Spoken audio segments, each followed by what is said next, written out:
गोवा में रात 10 बजे के बाद लाउड म्यूजिक पर पाबंदी को लेकर एक बार फिर बहस तेज हो गई है। पर्यटन कारोबारियों और आयोजकों का कहना है कि इस नियम से न सिर्फ टूरिज्म पर असर पड़ रहा है, बल्कि स्थानीय कलाकारों और इवेंट इंडस्ट्री को भी काफी नुकसान पहुंच रहा है। वहीं ये मुद्दा गोवा विधानसभा के मानसून सत्र के अंतिम दिन जमकर गूंजा। गोवा फॉरवर्ड पार्टी के चीफ विजय सरदेसाई ने कर्नाटक की तर्ज पर गोवा में भी ये छूट दिए जाने की मांग की है, जिस पर राज्य के मुख्यमंत्री डॉक्टर प्रमोद सावंत ने भी अपनी सहमति जताई। साथ ही उन्होंने कहा कि इस संबंध में उन्होंने केंद्र सरकार से मांग की है। इसके लिए बाकायदा प्रस्ताव भी भेजा जा चुका है, क्योंकि सुप्रीम कोर्ट के संबंध में गाइडलाइंस हैं। इसलिए कानूनी परामर्श के जरिए कानून के दायरे में रास्ता निकालने की कोशिश की जा रही है।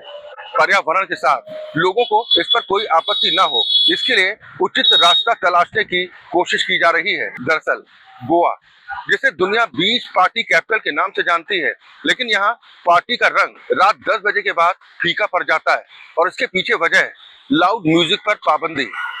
पर्यटन कारोबारियों, होटल और इवेंट आयोजकों का कहना है कि टूरिस्ट यहाँ पर पार्टी करने के लिए आते हैं, लेकिन 10 बजे का नियम उनकी उम्मीदों पर पानी फेर देता है। गोवा की पहचान ही नाइट लाइफ है और अगर 10 बजे म्यूजिक बंद कर देंगे तो टूरिस्ट कहीं और चले जाएंगे। हालांकि कुछ स्थानीय लोग और प्रशासन इस पाबंदी को जरूरी मानते हैं। उनका कहना है कि देर रात तक तेज आवाज से नींद और शांति दोनों भंग होती है, साथ ही ध्वनि प्रदूषण भी बढ़ता है।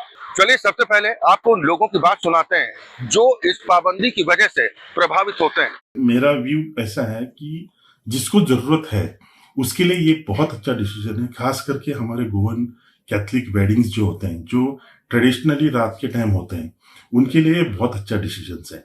अगर ये डिसीजन रखते हैं तो मेरे हिसाब से ब्लैंकेट डिसीजन नहीं रखना चाहिए, ताकि कोई उसका मिसयूज ना हो सके। अगर आप सबके लिए ये डिसीजन ओपन रखेंगे तो कोई बहुत लोग जिनके लिए नहीं जरूरत है वो लोग भी इसका मिसयूज उड़ाएंगे। बहुत से हमारे रेस्टोरेंट्स, रिसोर्ट्स जो हैं वो रेसिडेंशियल एरियाज में हैं, तो उनका कंसर्न लेके रेसिडेंट्स को भी डिस्टर्ब नहीं होना चाहिए। कुछ दिन पहले गोवा के असेंबली में साउंड एक्सटेंशन के बारे में बातचीत हुआ था।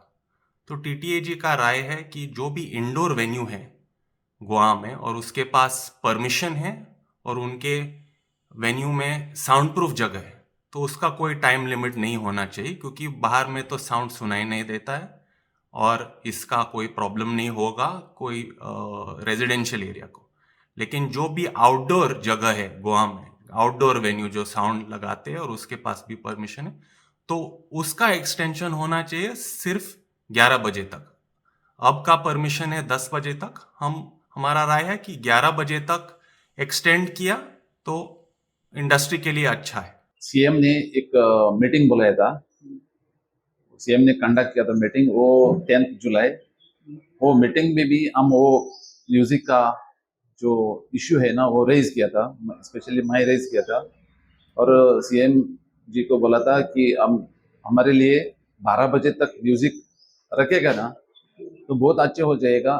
जे गोवा में हम लोग हमारा वेडिंग सेलिब्रेशन करता था वो भी अभी 10 बजे बंद करना पड़ता है। और जो टूरिस्ट है ना वो 10 बजे बीच पे आता है और बोलते हैं लाउड म्यूजिक लगाओ, तो और 1-2 घंटा बढ़ाएगा तो वो टूरिस्ट के लिए भी अच्छा हो जाएगा, टूरिज्म के लिए भी अच्छा हो जाएगा, और जो हम लोग वेडिंग सेलिब्रेट करते हैं उसको भी अच्छा हो जाएगा। स्ट्रिक्टली 12 o'clock बंद करने के लिए हम डिमांड करते हैं। चलिए अब आपको सुनवाते हैं गोवा के आम लोगों और यहाँ घूमने आए पर्यटकों की राय, जिनमें कुछ लोगों का कहना है कि गोवा टूरिज्म प्लेस है, यहाँ पर लोग एंजॉय करने के लिए आते हैं।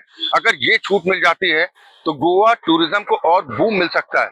हालांकि कुछ लोगों का कहना है कि जो मेन टूरिस्ट प्लेस है वहां पर ये छूट दी जा सकती है, लेकिन यहाँ के लोकल लोगों को भी कोई परेशानी ना हो, ध्वनि प्रदूषण की समस्या ना हो, इस बात का भी ध्यान रखना बेहद जरूरी है। बिल्कुल एकदम सही है। ये टूरिस्ट पैलेस है, यहाँ पे हम जो टूरिस्ट आते हैं हमारी रिक्वायरमेंट रहती है कि 10 बजे तक तो डिनर का टाइमिंग होता है, उसके बाद में 10 से 12 के बीच में एंजॉयमेंट होना चाहिए। ये मेरे हिसाब से एकदम सही डिसीजन है। 10 से 12 तक अगर if it's in the limits, और अगर रेसिडेंशियल एरिया में नॉर्मल या कॉमन जो लोग रह रहे हैं उनको परेशानी नहीं हो रही है तो या एज ए टूरिस्ट प्लेस वो सही है, बट अगर लोकल पीपल के पर्सपेक्टिव से देखें तो वो सही नहीं है। पर कुछ कुछ एरिया में हम अलाउड करना चाहिए, क्योंकि वहाँ टूरिस्ट अगर स्टे कर रहे हैं तो उनको वो चीज़ चाहिए। एक्चुअली गोवा है ना क्लबिंग के लिए ज्यादा फेमस है, लेकिन गोवा में म्यूजिक बंद हो जाएगा तो ये कोई बात नहीं रहेगी।